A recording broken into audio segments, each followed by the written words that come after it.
મારી મામી મને એક ઘરમાં લઈ ગઈ જ્યાં એક સુંદર છોકરો હતો। મામીએ જણાવ્યું કે તે લોકો તેમના પરિચિત છે। તે ઘરની સ્ત્રીઓ તેમના માટે સારું ભોજન બનાવીને લાવી હતી। ત્યાં પહોંચીને મામી ખૂબ જોરથી હસી રહી હતી, જે તેમની નકલી હસી હતી। તે બધા સાથે મારી ઓળખાણ કરાવી રહી હતી, જ્યારે સામાન્ય રીતે તે મને ક્યારેય કોઈને મળાવતી નહોતી। હું આશ્ચર્યચકિત હતી, કારણ કે તે સમયે ઘરનું વાતાવરણ ખૂબ વિચિત્ર હતું। બધા મારી તરફ જ જોઈ રહ્યા હતા અને હું ચૂપચાપ ઊભી રહીને બધાને જોઈ રહી હતી।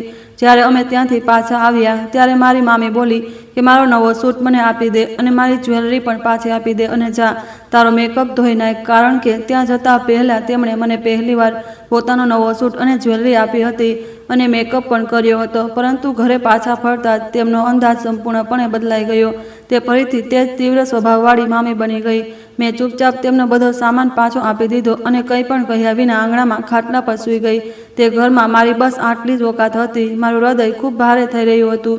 મારા મામા પણ કંઈ ખાસ સારા નહોતા। બસ એટલું હતું કે તે ઓછામાં ઓછું મારા પર કોઈ અત્યાચાર કરતા નહોતા અને તેમણે હાલમાં એવું કામ મળેલું હતું જેના કારણે તે બીજા શહેરમાં કામ કરી રહ્યા હતા અને તે દર 6-7 મહિને જ ઘરે આવતા હતા।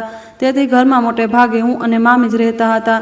મામીએ તો મને ઘરની મફતની નોકરાણી બનાવી રાખી દીધી હતી। પરંતુ આજે મને એ સમજાયું નહીં કે તે મને તે ઘરમાં કેમ લઈ ગઈ, કારણ કે સામાન્ય રીતે તે મને ક્યાંય લઈ જતી નહોતી।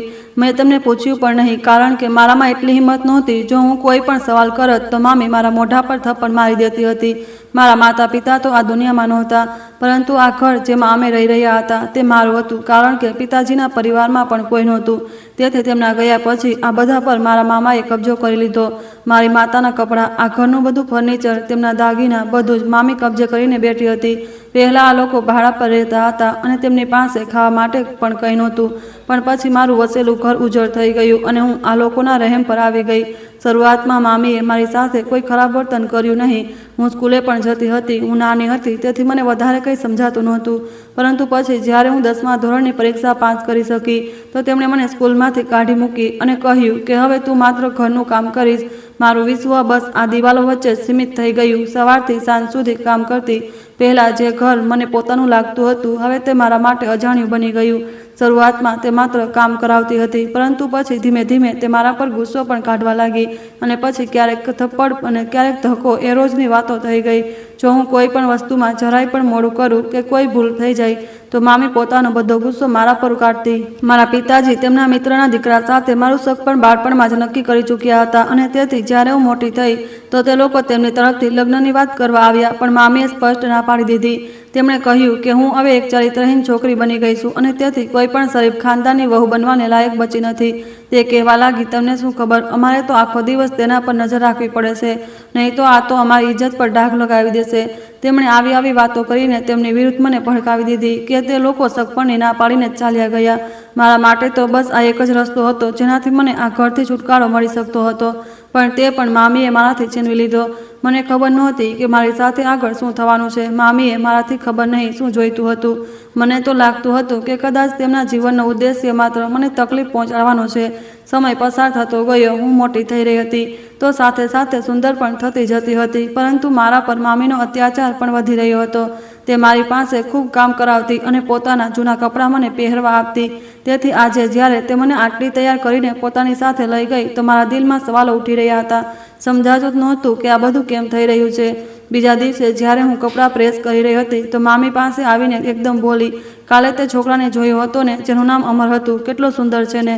મેં ધીમેથી કહ્યું, જી મામી। તો તે એકદમ કડક સ્વરમાં બોલી, જો એવું કર, તું તેને તારી વાતોમાં લગાડ, તેની સાથે કોઈ પણ રીતે દોસ્તી કરી લે। હું આશ્ચર્યચકિત થઈને બોલી, શું મતલબ? તો તે બોલી, હવે વધારે માસૂમ બનવાની જરૂર નથી। આખરે તું અહીં રહી છે તો અમને શું ફાયદો છે? તું તેની સાથે વાતો કર, નંબર હું તને આપી દઈશ। છોકરાઓ આવા જ હોય છે, 2-4 મીઠી વાતો કરીશ તો તે તારો દીવાનો થઈ જશે અને પછી તું તેની પાસેથી મહિનાનો ખર્ચો પણ લેવા લાગીશ। અને હા, ખૂબ ખાવા પીવાની વસ્તુઓ મંગાવજે, ક્યારેક પિઝા, ક્યારેક બર્ગર, આપણે બંને મળીને ખૂબ એશ કરીશું। મેં ગભરાતા કહ્યું, નહીં મામી, મને આ બધું ઠીક નથી લાગતું। તો તે ચીસ પાડીને બોલી, ઠીક તો તારું પેદા થવું પણ નહોતું, પણ જો તે તો થઈ ગયું ને, હવે તારે પણ આ કરવું પડશે। આ સાંભળીને મારું દિલ જાણે થંભી ગયું। હું ચૂપ ઊભી રહી. પછી મામીએ પોતાનો મોબાઈલ કાઢ્યો અને બોલી, આ લે, નંબર લે અને વાત કર. તને લખતા તો આવડતું જ હશે ને? મેં ધીમા અવાજે કહ્યું, હા. તો તેમણે મને મોબાઈલ પકડાવી દીધો અને બોલી, હવે મેસેજ કર. મને ખૂબ ગભરામણ થઈ રહી હતી. આંગળીઓ ધ્રુજી રહી હતી, પણ તે મને સતત મજબૂર કરી રહી હતી. મેં પછી તેનો હેલો લખીને મોકલ્યું. મામી મને કહેતી જતી હતી કે મારે શું શું લખવું છે. મેં લખ્યું, આપણે તે દિવસે મળ્યા હતા ને, તમે મને ખૂબ સારા લાગ્યા. તો સામેથી તરત રિપ્લાય આવ્યો, તમે પણ મને ખૂબ સારા લાગ્યા છો. મારી નજર વારંવાર તમારા પર જ જતી હતી. મને હવે સમજાતું નહોતું કે હું આગળ શું બોલું. આ જોઈને મામી ગુસ્સે થઈ ગઈ અને તેમણે મોબાઈલ છીનવીને પોતે જ મેસેજ કરવાનું શરૂ કરી દીધું. તે હવે મારી જગ્યાએ બનીને વાત કરી રહી હતી. આ પછી અમરના વોઇસ મેસેજીસ આવવા લાગ્યા. તો તે મને બોલાવી લેતી, પણ હું જ્યારે ના પાડતી તો થપ્પડ મારીને ડરાવતી અને કહેતી કે હું વોઇસ મેસેજથી વાત કરું. તે મને વાતો કહેતી જતી અને હું મારા અવાજમાં વોઇસ મેસેજ મોકલી દેતી, જાણે કે આ બધું હું પોતે મારી મરજીથી વાતો કરી રહી હોઉં. આ બધું મારા માટે ખૂબ વિચિત્ર પણ હતું અને ખોટું પણ. મેં આજ સુધી ક્યારેય કોઈ છોકરા સાથે વાત નહોતી કરી અને નહોતી કોઈને આ રીતે જોયા. પણ હવે તો મારું જીવન મામીના હાથની કઠપૂતળી બની ગયું હતું. થોડા દિવસ પછી મામા ઘરે પાછા આવ્યા. તે આંગણામાં બેઠા હતા અને તે વખતે મામી તેમની સામે બિલકુલ અલગ જ અંદાજમાં હતી. તેમણે મને સમજાવ્યું કે તારા મામાને આ બધાની ગંધ પણ ન પડવી જોઈએ, નહીં તો આપણે બધો પ્લાન બરબાદ થઈ જશે. જ્યારે મેં આ સાંભળ્યું તો હું વધુ ગભરાઈ ગઈ. પછી આ દરમિયાન મામીએ અમર પાસેથી થોડા પૈસા પણ મંગાવ્યા. ક્યારેક તે મોબાઈલ રિચાર્જ કરાવતી તો ક્યારેક થોડા રોકડા મંગાવતી અને બધા પૈસા મામી પોતાની પાસે રાખી લેતી. એક દિવસ વાતાવરણ ખૂબ સુખદ હતું. તે દિવસે મામી બોલી, ચાલ તું તેને મેસેજ કર અને તેની પાસેથી બર્ગર મંગાવ. મેં ઇનકાર કર્યો તો તેમણે મારી તરફથી મેસેજ કરીને તે ઓર્ડર કરાવી લીધો. થોડી જ વારમાં દરવાજા પર બર્ગર આવી ગયા, પણ મામીએ તો મને તે બર્ગર સૂંઘવા પણ ન દીધા. આખું ને આખું પોતે જ ખાઈ લીધું. હું ચૂપચાપ ભરેલા હૃદય સાથે ઊભી રહી. મને લાગી રહ્યું હતું કે આ બધું ખૂબ મોટું પાપ છે, પણ હું મજબૂર હતી, કંઈ પણ કરી શકતી નહોતી. શરમની લાગણીમાં મારામાં ધીમે ધીમે વધતી જતી હતી. હવે અમને વાત કરતો ઘણો સમય થઈ ગયો હતો અને તેથી હવે અમર મારી સાથે વારંવાર મળવાની ઈચ્છા વ્યક્ત કરવા લાગ્યો હતો. તે જોર આપી રહ્યો હતો કે હું ક્યાંક બહાર તેની સાથે મળવા માટે હા પાડી દઉં. જેવું મામીએ આ વાત ખબર પડી તો તેમણે તરત જ મારો તેની સાથે બ્રેકઅપ કરાવી દીધો. તે કહેતો હતો કે હું તારા વિના રહી શકતો નથી અને હું તારી સાથે લગ્ન કરવા માગું છું. જ્યારે મેં આ મેસેજીસ વાંચ્યા તો મારું દિલ બેસી ગયું હતું. મેં મનોમન વિચાર્યું કે આ તો ખરેખર મારી સાથે લગ્નની જ વાત કહી રહ્યો છે, પણ હું તેની સાથે કેટલો મોટો દગો કહી રહી છું. મેં મામીને સમજાવવાની કોશિશ પણ કરી કે તે બિચારો તો મારી સાથે લગ્ન કરવા માંગે છે અને તમે મારી પાસે આ બધું શું શું કરાવી રહ્યા છો. મારા મનમાં પણ વિચાર આવવા લાગ્યો કે જો હું આવું થઈ જાય તો ખૂબ જ સારું રહેશે, કારણ કે મારી પાસે આ ઘરમાંથી નીકળવાનો માત્ર એક જ રસ્તો હતો, જેનાથી હું અહીંથી ચાલી જાઉં. પણ મામી ક્યારેય પણ નહોતી ઈચ્છતી કે મારા લગ્ન થાય. તેથી જેવું અમારે લગ્નનો ઉલ્લેખ કર્યો અને તે મારા માટે ગંભીર થવા લાગ્યો તો તેમણે તરત જ પોતાનો પેતરો બદલી નાખ્યો અને તેનો નંબર બ્લોક કરીને મારો બ્રેકઅપ કરાવી દીધો અને મને કડક અંદાજમાં બોલી, હવે મારે કોઈ બીજો મરઘો શોધવો પડશે. આ બધું સાંભળીને મારું દિલ તૂટી ગયું હતું. મને સમજાતું જ નહોતું કે હું શું કરું. આ પછી હું અંદરથી તૂટી જતી હતી અને મનોમન ભગવાનને પ્રાર્થના કરી રહી હતી કે મામીને કોઈ પણ ન મળે ભગવાન, કારણ કે હું આ રીતે મારું જીવન ગુજારવા નહોતી માંગતી. ઘરમાં એક વિચિત્ર હંમેશા દબાણ રહેતું હતું. હું ડરી અને સહમી રહેતી હતી કે ખબર નહીં મામી હવે આગળ શું કરશે. મને એ પણ ડર હતો કે જો ભૂલથી પણ મામાને ખબર પડી ગઈ તો મામી એટલી ચાલાક છે કે તે બધો આરોપ મારા માથે જ નાખી દેશે. મામીની ઉંમર મામા કરતાં લગભગ 7-8 વર્ષ ઓછી હતી. તે તેમનાથી વધુ યુવાન લાગતી હતી અને તે અવારનવાર જ્યારે પણ બહાર જતી તો છોકરાઓને જોઈને તેમનો પ્રતિભાવ ખૂબ જ વિચિત્ર થતો હતો. મામીના ઘરવાળા પણ કોઈ સારા લોકો નહોતા. તેમની નાની બહેન કોઈની સાથે ભાગી ગઈ હતી અને તેમનો ભાઈ તે કોઈ બીજાની દીકરીને ભગાડી લાવ્યો હતો. તે લોકો પણ અવારનવાર અમારા ઘરમાં આવતા જતા રહેતા હતા અને મારી પાસે તેમની ખૂબ જ સેવા કરાવવામાં આવતી હતી. તેમનો ભાઈ જ્યારે પણ આવતો તો તેની સાથે તેનો એક મિત્ર પણ આવતો હતો જે મારા પર નજર રાખતો હતો. એકવાર તો તેણે તેના તે શરાબી મિત્ર સાથે મારા લગ્ન કરાવવા સુધીની વાત કહી દીધી હતી, પણ તે તો મામા હતા જેમણે સ્પષ્ટ ના પાડી દીધી હતી. મને હવે એ સમજાવવા લાગ્યું હતું કે આ ઘરમાં મારી ઇજ્જતને ખતરો છે. આ લોકો મારી સાથે કંઈ પણ કરાવી શકે છે, કારણ કે તેમનું મગજ એવું હતું જેમાં કંઈ પણ આવી શકે અને મામા તો 6-7 મહિના સુધી ઘરે જ નહોતા આવતા, તો તેમને ભલા શું ખબર પડે. હું દરરોજ ભગવાનને પ્રાર્થના કરતી કે તે મારી સુરક્ષા કરે. લગ્નના આટલા વર્ષો પછી પણ મામા અને મામીને હજી સુધી કોઈ સંતાન નહોતું. આ વાતને લઈને ઘણીવાર ઓળખીતા લોકો મામાને સલાહ આપતા હતા કે તેમણે હવે બીજા લગ્ન કરી લેવા જોઈએ, પણ મામાની ઉંમર ઘણી થઈ ગઈ હતી અને તે બીજા લગ્ન કરવા પણ નહોતા માગતા. આવી વાતો પર તે ચૂપ થઈ જતા અને કહેતા કે હવે અડધાથી વધુ જીવન તો એમ જ પસાર થઈ ગયું છે અને બાકી પણ એમ જ થઈ જશે। આના પરથી સ્પષ્ટ સમજાતું હતું કે તે પોતાનું નસીબ સ્વીકારી ચૂક્યા હતા। મારી મામી મને ક્યારેય પણ પેટ ભરીને ખાવાનું પણ નહોતી આપતી। જ્યારે કે ખાવાનું હું ત્યાં પોતે જ બનાવતી હતી, પણ તે ખાવાનું મને જ નહોતું મળતું। એક દિવસ તેમની એક સહેલી ઘરે આવી તો તે મને જોઈને કહેવા લાગી કે અરે, આને પણ કંઈક બરાબર ખવડાવ પીવડાવ કર, આ નહીં તો કોઈને કામને લાયક નહીં રહે, આ તો ખૂબ જ નબળી થઈ ગઈ છે। આના પર મામીએ ગુસ્સામાં કહ્યું કે જો આને વધારે ખવડાવી પીવડાવીને રાખી તો તે પછી તો તેનું મગજ ખરાબ થઈ જશે અને આ અમારા માટે મુસીબત બની જશે। તેમના અંદાજમાં મોટી બેદર્દી હતી, જાણે કે મારી ભૂખ અને મારી હાલતની તેમની નજરમાં કોઈ પણ કિંમત જ નહોતી। અમરવાળો કિસ્સો જ્યારે મામીએ પૂરો કર્યો તો તે વિચારવા લાગી કે આ કામ તો તે મને સામેલ કર્યા વિના પણ કરી શકે છે અને તેથી હવે તે પોતે જ કોઈની સાથે વાત કરવા લાગી। આ પછી તેમણે એક બીજા છોકરા સાથે દોસ્તી કરી લીધી। હવે તે આખો દિવસ તેની સાથે વાતો કરતી રહેતી અને રૂમમાં બેસી રહેતી। મોબાઈલ દરેક વખતે તેમના હાથમાં રહેતો હતો। તે તેને એટલી મીઠી વાતો કરતી જાણે કે ખરેખર તેનાથી ખૂબ પ્રેમ કરતી હોય। મેં તેમને ક્યારેય પણ મારા મામા સાથે પ્રેમથી વાત કરતા જોયા નહોતા, બલકે તે તેમની સાથે હંમેશા ઝઘડો જ કરતી રહેતી હતી। હવે તે મારી સામે પોતાની વાતો છુપાવવાની કોશિશ કરતી હતી, પણ મને તેમના વાત કરવાના અંદાજથી બધું સમજાવા લાગ્યું હતું। તેમ છતાં મારામાં એટલી હિંમત નહોતી કે હું પલટવાર કરીને તેમને કોઈ સવાલ કરી શકું। આખો દિવસ તે પોતાના રૂમમાં ફોન લઈને પડી રહેતી હતી। ક્યારેક ઘરમાં મોમોઝ અને પીઝા આવતા તો ક્યારેક મીઠાઈનો ડબ્બો આવતો અને ક્યારેક મામી માટે અલગ અલગ પ્રકારના ગિફ્ટ આવતા હતા, જેના કારણે મામી ખૂબ ખુશ રહેતી હતી। પણ મારું જીવન પહેલાં કરતાં પણ વધારે મુશ્કેલ થતું જતું હતું। એક દિવસ મામા ઘરે આવેલા હતા। તે દિવસે ઘરમાં બિલકુલ શાંતિ હતી। તે આંગણામાં બેઠા હતા અને મારી તરફ જ જોઈ રહ્યા હતા। પછી તેમણે મને પોતાની પાસે બોલાવી। તેમના ચહેરા પર ગંભીર થાક અને ઘણી ગંભીરતા પણ દેખાઈ રહી હતી। તેમણે શાંત અંદાજમાં કહ્યું, મીનાક્ષી, જો બેટા, ભલે જે પણ હોય, તું મારી બહેનની દીકરી છે અને મને સારી રીતે ખબર છે કે હું તારું વધારે ધ્યાન રાખી શકતો નથી, પણ તેમ છતાં તું મારા માટે ખૂબ મહત્વની છે। હું આજે તને એક સવાલ પૂછવા માંગુ છું। તેમની આવી વાતો સાંભળીને મારું હૃદય ઝડપથી ધડકવા લાગ્યું। મને સમજાતું નહોતું કે આખરે આજે તે મને શું પૂછવાના છે। ત્યારે જ મારી નજર દરવાજા તરફ ગઈ, જ્યાં મામી ઊભી રહીને બધું સાંભળી રહી હતી। પછી મામાએ ધીમેથી મને કહ્યું, સાચું કહેજે મીનાક્ષી, મારા ગયા પછી આ ઘરમાં શું થાય છે? શું પાછળથી કોઈ ઘરમાં આવે છે કે કોઈ એવી તેવી હરકતો થાય છે? શું તારી મામી કોઈની સાથે ફોન પર વાતો કરે છે? મને તે સ્ત્રી પર શંકા થવા લાગી છે। જો તને કંઈ પણ ખબર હોય તો મને જણાવી દે। આ સાંભળીને મારા હાથ પગ ધ્રુજવા લાગ્યા, કારણ કે મામી પહેલાં જ મને ઇશારો કરી ચૂકી હતી કે જો મેં મારું મોં ખોલ્યું તો તે મારી જાન લઈ લેશે। મેં એક પળ માટે તેમની તરફ જોયું અને પછી મારી નજર ઝુકાવી લીધી। મારો અવાજ ખૂબ ધીમો હતો। મેં મામાને કહ્યું કે હું તો આખો દિવસ ઘરના કામમાં લાગેલી રહું છું।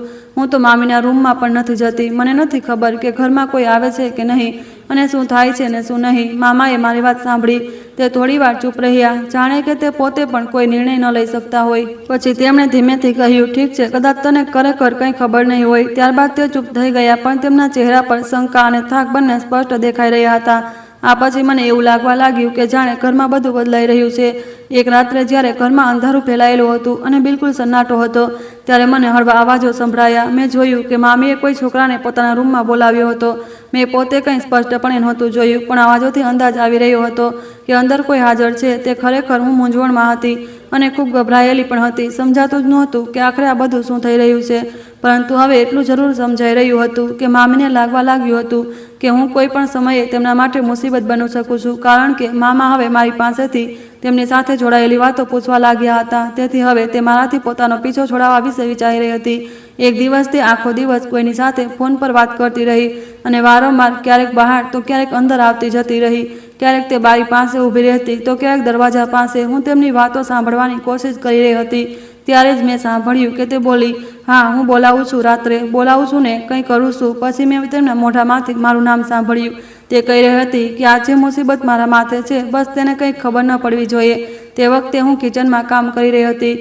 આ દરમિયાન મેં વાસણ ધોવાનું શરૂ કર્યું તો મારા હાથમાંથી એક કપ સરકીને નીચે પડી ગયો અને તૂટી ગયો। તે તેમના મોંઘા કપના સેટમાંથી એક હતો અને તેમનો ખૂબ પસંદગીનો પણ હતો। કંઈક તૂટવાનો અવાજ સાંભળીને મામી ગુસ્સામાં કિચનમાં આવી અને જેવી તેમની નજર તે કપ પર પડી તો તેમનો ચહેરો ગુસ્સાથી લાલ થઈ ગયો।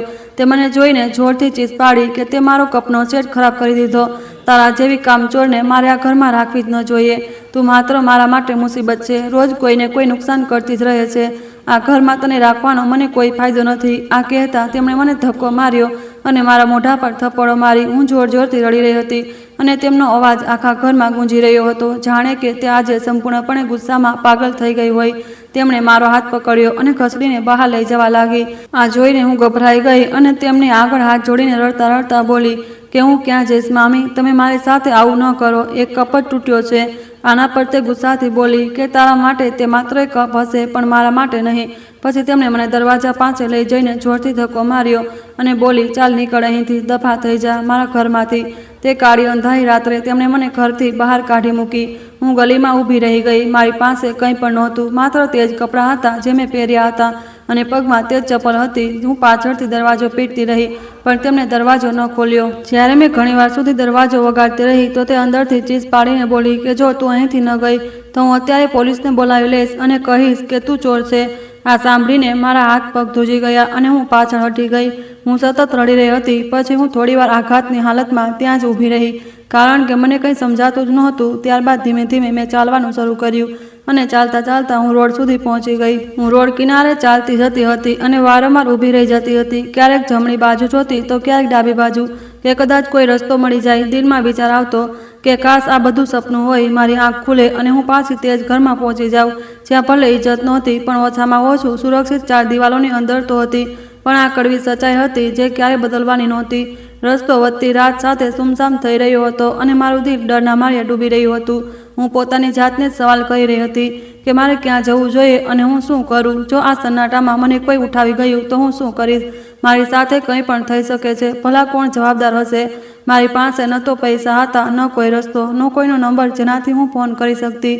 મને તો મામાનો નંબર પણ યાદ નહોતો, કારણ કે મેં ક્યારેય તેમની સાથે વાત જ નહોતી કરી. આ સમયે મારા મગજમાં માત્ર એક જ નામ વારંવાર યાદ આવી રહ્યું હતું, અમર. પરંતુ મને સમજાતું નહોતું કે જો મેં તેને ફોન કર્યો પણ તો ક્યાં મોઢે કરું, શું કહીને તેની મદદ માંગીશ. મને તો એ પણ નથી ખબર કે મામીએ તેને શું બોલીને મારો બ્રેકઅપ કરાવ્યો હતો. મારી તરફથી તેમણે ખબર નહીં કેવા કેવા મેસેજીસ તેને કર્યા હતા. મને બસ એટલું ખબર હતું કે તેણે તેમની ખૂબ બેઇજ્જતી કરી હતી કે હું તો ખૂબ સુંદર છું અને તું તો કાળો કલટો છે. તે તારું મોં અરીસામાં જોયું છે. તું તો મારા લાયક પણ નથી, તેથી મારા જીવનમાંથી નીકળી જા. મને હવે કોઈ બીજો ખૂબ હેન્ડસમ મળી ગયો છે. ખબર નહીં કેવી કેવી ઉટપટાંગ વાતો કરીને તેમણે તેનો નંબર બ્લોક કર્યો હતો. નહીં તો તે તો શક પણ લઈને ઘર સુધી આવવા તૈયાર થઈ ગયો હતો. પણ જો તે ન આવ્યો તો તેનો મતલબ એ જ હતો કે તેમણે બીજું પણ ઘણું ખરાબ ભલું બરું કહ્યું હતું. હવે આવા સંજોગોમાં હું કેવી રીતે મદદ માંગી શકતી હતી? હું ચાલી રહી હતી. મારી આસપાસ અંધારું હતું, ઝાડીઓ પણ ફેલાયેલી હતી. રોડ વચ્ચે વચ્ચે કોઈ ગાડી કે મોટરસાયકલ પણ નહોતી પસાર થઈ રહી. હું વિચારવા લાગી કે જો આગળ જઈને રસ્તો પૂરો થઈ ગયો તો પછી હું ક્યાં જઈશ? ખબર નહીં કઈ તરફ જઈ રહી હતી. મારું મગજ શૂન્ય થઈ ગયું હતું. મારું જીવન એવું રહ્યું કે મેં સંજોગો સામે લડવાનું શીખ્યું જ નહીં. તેથી કદાચ મારું મગજ કામ નહોતું કરી રહ્યું. રોડ કિનારે જે ઝાડીઓ અને વૃક્ષો હતા તે હવે રાતના અંધારામાં મને ખૂબ ડરાવના લાગી રહ્યા હતા.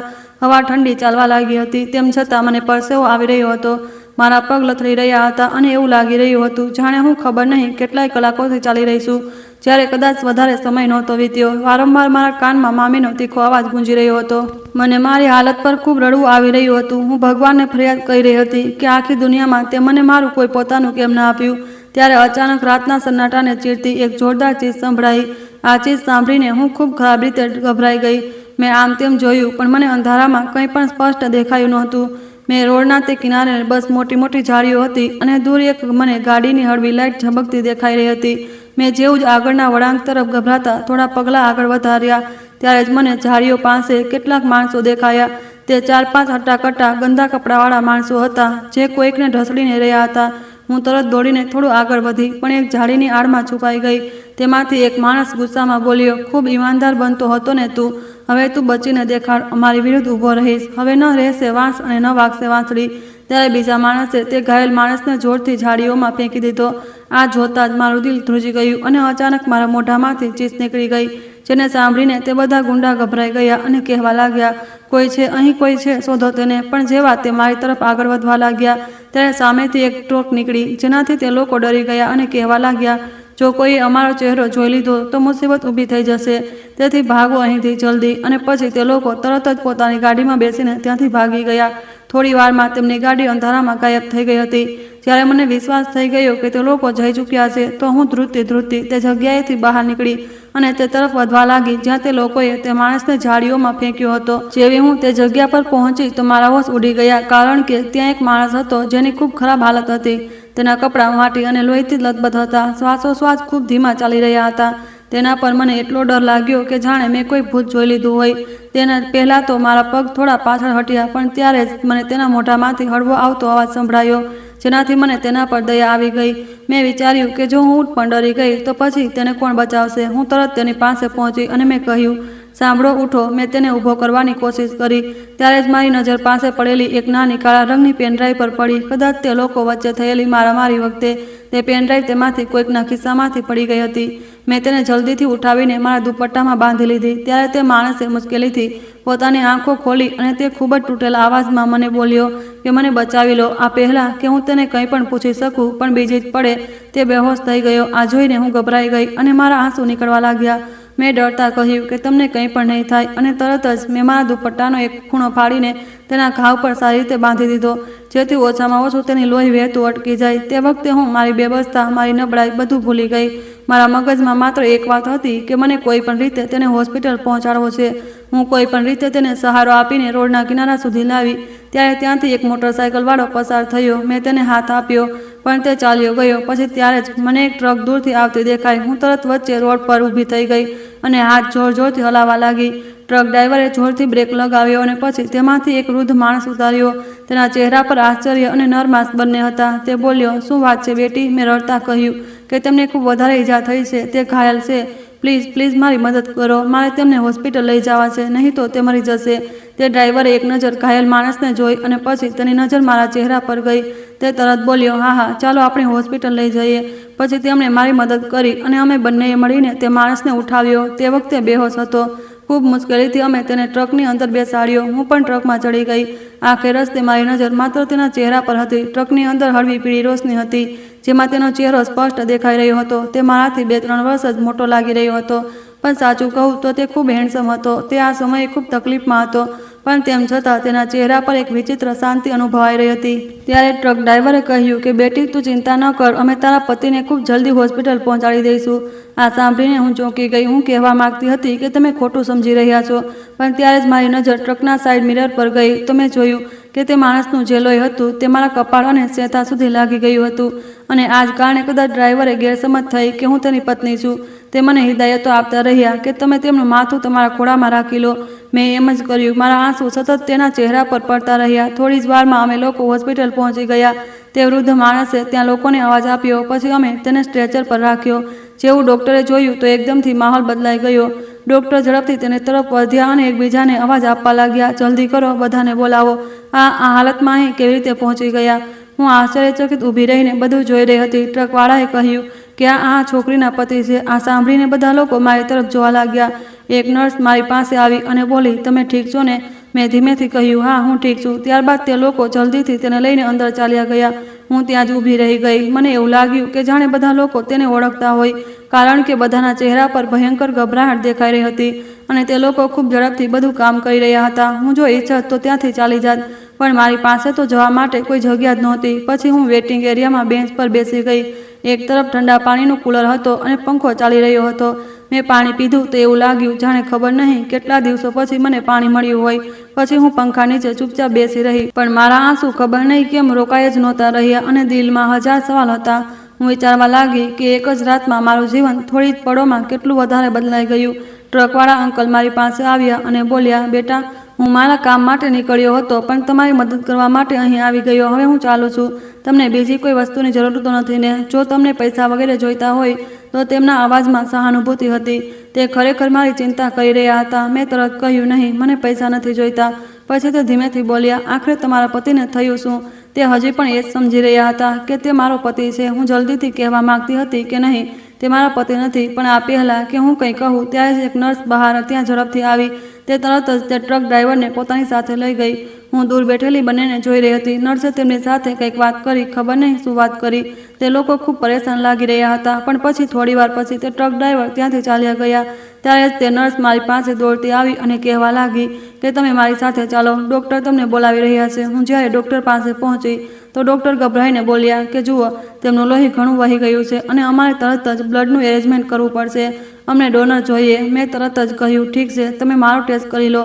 નર્સ મને બ્લડ ટેસ્ટ માટે લઈ ગઈ અને જ્યારે તપાસ થઈ તો મારું બ્લડ ગ્રુપ ભગવાનની કૃપાથી તે માણસ સાથે મેચ પણ કરી ગયું. આ જોઈને ડૉક્ટરે પણ રાહતનો શ્વાસ લીધો. તે કહેવા લાગ્યા કે જો થોડીવાર વધારે થઈ જાત તો પછી તેમને બચાવવા મુશ્કેલ હતા. લોહી આપ્યા પછી જ્યારે હું ઊભી થવા લાગી તો નર્સે મને રોકી દીધી. બોલી, હજી તમે ઊભા ન થાઓ, નહીં તો તમારી તબિયત ખરાબ થઈ જશે. પછી નર્સે મને સહારો આપીને પાસેના એક નાના બેડ પર બેસાડી દીધી. થોડીવાર પછી તે મને એક જ્યુસ અને બિસ્કિટનું પેકેટ પકડાવી ગઈ. તે કહેતી હતી કે તમે આ ખાઈ લો, નહીં તો તમારા શરીરમાં નબળાઈ આવી જશે. પણ મારી નજર વારંવાર તે આઈસીયુના દરવાજા તરફ જઈ રહી હતી. હું ગભરાયેલા અવાજમાં નર્સને પૂછ્યું છે, હવે તે ઠીક તો થઈ જશે ને? તો નર્સે ધીમેથી હસીને કહ્યું, જો તમે યોગ્ય સમયે તેમને અહીં લઈ ન આવત તો કદાચ તે બચત નહીં. નર્સ જ્યારે ચાલી ગઈ તો મારા મગજમાં ફરીથી તે બધું ફરવા લાગ્યું. હું વિચારવા લાગી કે જ્યારે મામા પાછા આવશે તો મામી તેમને શું કહેશે. મેં વિચાર્યું કે તે મારા પર ફરીથી ઉલટા સીધા આરોપ લગાવશે અને કહી દેશે કે હું તો પોતે જ ક્યાંય ભાગી ગઈ છું અને મામા પણ કદાચ મને એક ચારિત્રહીન છોકરી સમજી લેશે, કારણ કે તે તો પહેલાં જ મામીથી વધારે કંઈ કહી શકતા નહોતા. આ બધું વિચારીને મારા દિલમાં એક વિચિત્ર દર્દ વધી રહ્યું હતું. હું ભગવાનને પ્રાર્થના કરવા લાગી કે મામીએ મારી સાથે જે કર્યું છે તેમને તેમના કર્મોની સજા તમે જરૂર આપજો. આ બધું વિચારતા વિચારતા ખબર નહીં ક્યારે હું સૂઈ ગઈ. કદાચ હું ખૂબ થાકી ગઈ હતી, તેથી મને ખબર ન પડી કે આંખો ક્યારે બંધ થઈ ગઈ. પછી ખબર નહીં કેટલો સમય વીતી ગયો અને મને મારા ખભા પર કોઈનો હાથ અનુભવાયો. ગભરાઈને જ્યારે મેં આંખો ખોલી તો જોયું કે નર્સ ઊભી હતી. તે હળવા સ્મિત સાથે બોલી, સવાર થઈ ગઈ છે અને તમારા પતિને હોશ પણ આવી ગયો છે. ચાલો, તે તમને બોલાવી રહ્યા છે. હું આશ્ચર્યચકિત રહી ગઈ. મેં કહ્યું, મને કેમ બોલાવી રહ્યા છે? આ સાંભળીને તે હસી પડી અને બોલી, અરે તમે તેમની પત્ની છો, તમને નહીં બોલાવે તો પછી તે કોને બોલાવશે? મેં તેને કહેવા ચાહ્યું કે આવું કંઈ નથી, પણ તે બોલી, જલ્દી ચાલો, તેમનો ઓર્ડર છે અને તેમને તો ખબર જ હશે કે તેમનો ઓર્ડર તો કોઈ પણ નથી ટાળી શકતું. આખા શહેરમાં કોઈની હિંમત નથી. આ સાંભળીને હું આશ્ચર્યચકિત રહી ગઈ કે તેની આ વાતનો શું મતલબ છે. તે મને લઈને આઈસીયુ રૂમ તરફ વધવા લાગી. દરવાજો ખુલ્યો તો તે એક વીઆઈપી રૂમ હતો. અંદર એસી ચાલી રહ્યું હતું. રૂમમાં હળવી ખુશ્બુ ફેલાયેલી હતી. એક તરફ સુંદર સોફા હતા, બીજી તરફ મોટો બેડ. તે માણસ હજી પણ આંખો બંધ કરીને સૂતો હતો. તેની હાલત હવે પહેલાં કરતાં ઘણી સારી લાગી રહી હતી. હાથ પર પટ્ટીઓ બાંધેલી હતી અને પેટ પર પણ. જેવી હું અંદર પહોંચી, નર્સે કહ્યું, લો સર, તમારી વાઈફ આવી ગયા. આ કહીને નર્સ તો ચાલી ગઈ, પણ હું ખૂબ શર્મિંદા થઈ ગઈ. મેં મારી નજર ઝુકાવી લીધી અને જલ્દીથી કહ્યું કે તે મેં કોઈને નથી કહ્યું કે હું તમારી પત્ની છું. તે ટ્રકવાળા અંકલ હતા. તેમને ગેરસમજ થઈ ગઈ હતી અને પછી તેમણે જ બધાને જણાવી દીધું. તે મારી વાત સાંભળીને હળવું હસ્યા અને બોલ્યા, કોઈ વાંધો નહીં, તમે મને અહીં લાવ્યા અને તમે મને તમારું લોહી આપ્યું. તમારો મારા પર ખૂબ મોટો ઉપકાર છે. પછી હું તેમની પાસે સોફા પર એક તરફ બેસી ગઈ. હું ખરાબ રીતે ગભરાયેલી હતી. મને સમજાતું નહોતું કે હું શું બોલું. તે સતત મારી તરફ જોઈ રહ્યા હતા. મેં પછી ધીમેથી પૂછ્યું કે હવે તમારી તબિયત કેવી છે? તો તેમણે ઊંડો શ્વાસ લઈને કહ્યું કે હા, હું ઠીક છું. પછી તે મારી તરફ જોતા બોલ્યા કે તમે તે વખતે રોડ પર શું કરી રહ્યા હતા આટલી રાત્રે? આ સાંભળતા જાણે મારી બધી તકલીફ એકસાથે મારા શબ્દોમાં ઉતરી આવી. મેં તેમને અટક્યા વિના બધું જણાવી દીધું. મારા માતા પિતાના મૃત્યુથી લઈને મામીના અત્યાચાર સુધી બધું જ એક એક વાત હું બોલતી જતી હતી અને રડતી જતી હતી. તે ખામોશીથી મારી વાતો સાંભળતા રહ્યા.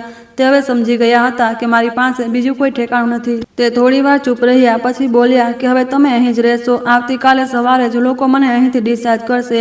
આ પછી હું તમારા માટે જરૂર કંઈક કરીશ. મેં ગભરાઈને કહ્યું કે નહીં, હું બહાર બેન્ચ પર બેસી જાઉં છું. તો તે ના પાડવા લાગ્યા કે નહીં, તમે બહાર નહીં બેસો, તમે અહીં જ સૂવો, મને ત્યાં સારું લાગશે. બહાર ખબર નહીં કેવા કેવા લોકો આવતા જતા હોય છે. તે તમને ત્યાં જોશે તો સારું નહીં લાગે. પછી તે ધીમેથી બોલ્યા કે મારું નામ રાજવી છે અને તમારું? મેં કહ્યું કે મારું નામ મીનાક્ષી છે.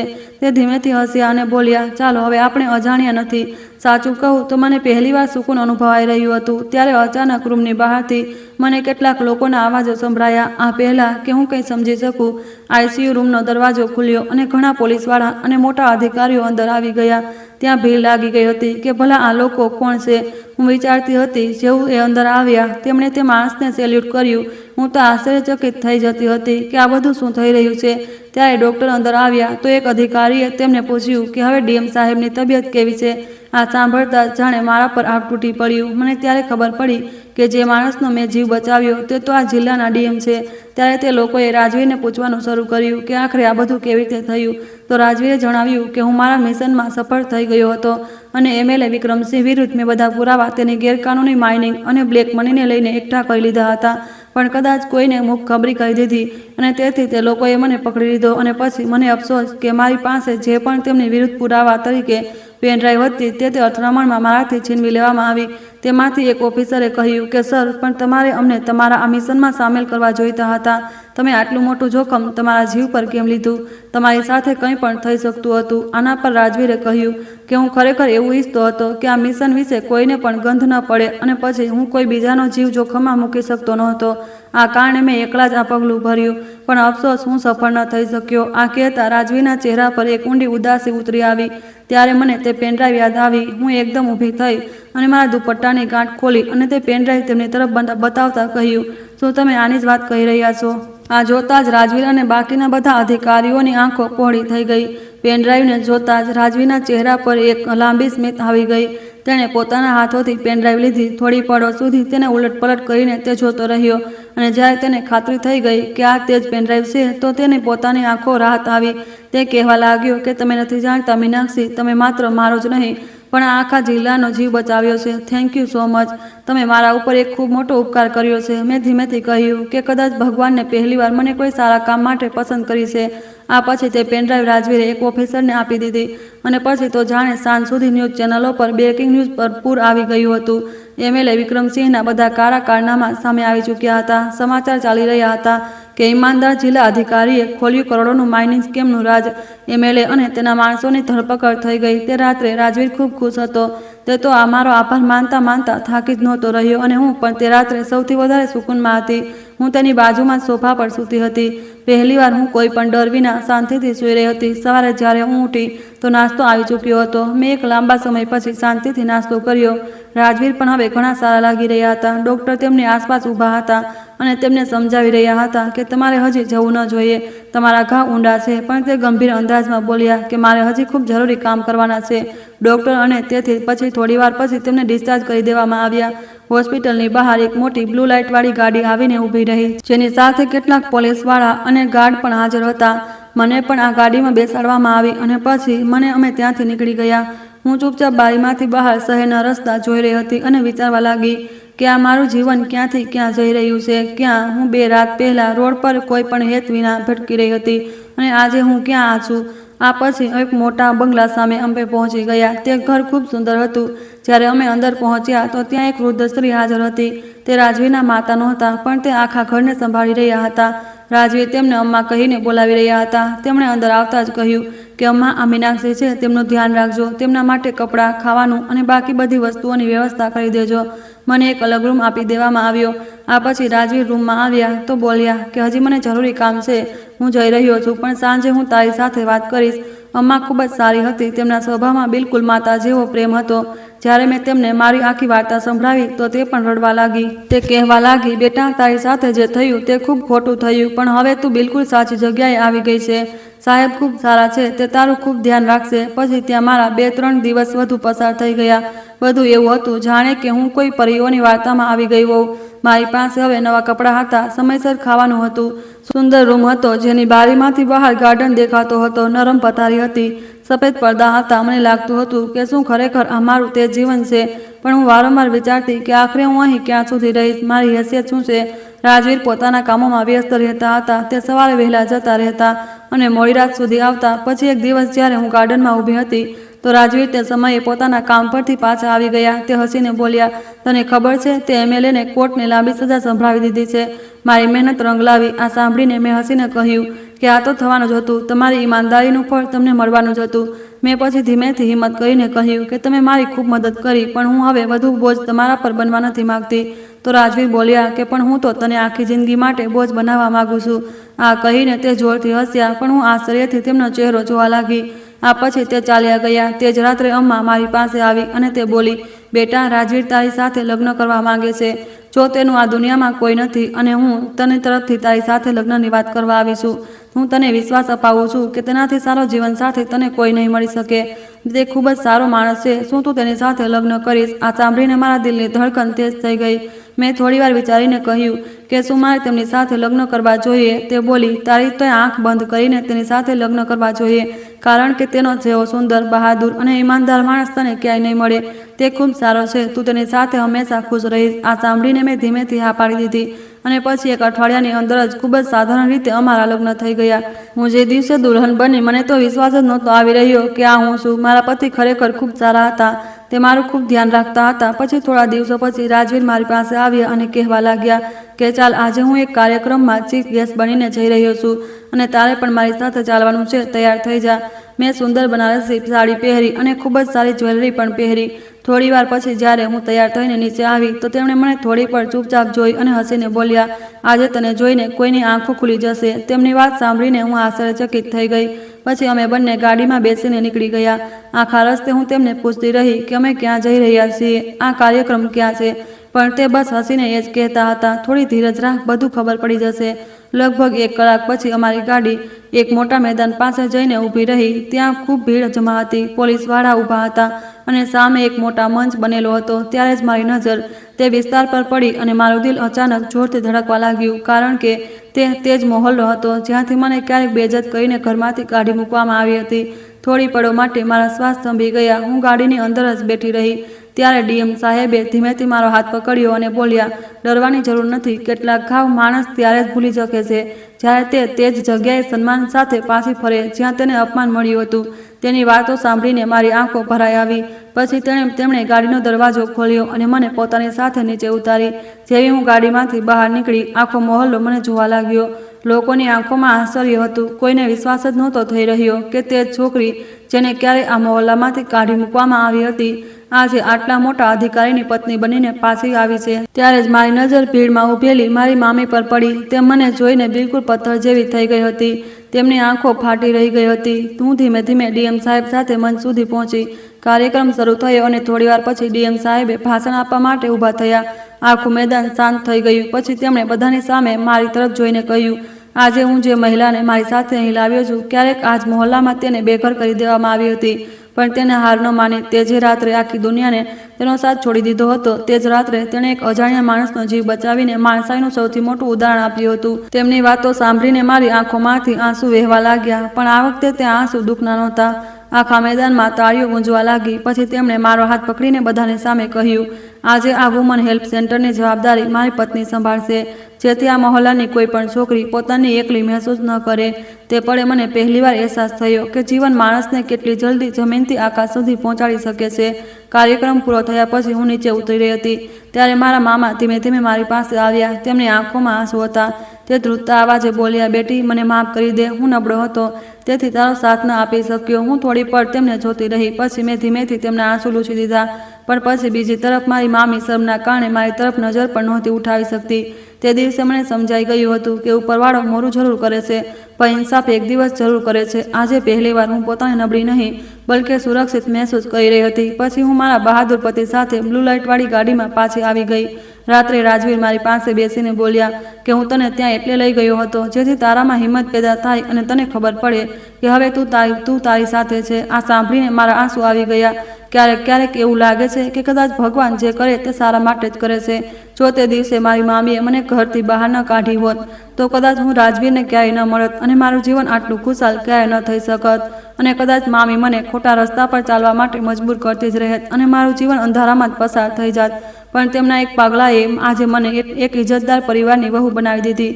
તો દોસ્તો, તમે લોકો કયા શહેરથી અમારી આ વાર્તા સાંભળી રહ્યા છો અને તમને આ વાર્તા પસંદ આવી હોય તો પ્લીઝ કમેન્ટ કરીને જરૂર જણાવો. આ વિડીયોને લાઇક કરો, વધુમાં વધુ શેર કરો અને હાઈપ આપો.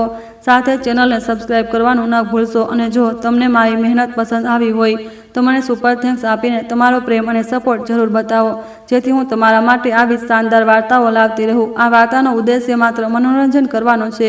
વાર્તાના બધા પાત્રો, ઘટનાઓ અને સ્થળો કાલ્પનિક છે. તેનો કોઈ પણ વ્યક્તિ, સમાજ કે વાસ્તવિક ઘટના સાથે કોઈ સંબંધ નથી. વિડીયોમાં બતાવેલી ખોટી ગતિવિધિઓનું સમર્થન કરવામાં આવતું નથી. કૃપા કરીને તેને માત્ર એક વાર્તા તરીકે જુઓ. આભાર.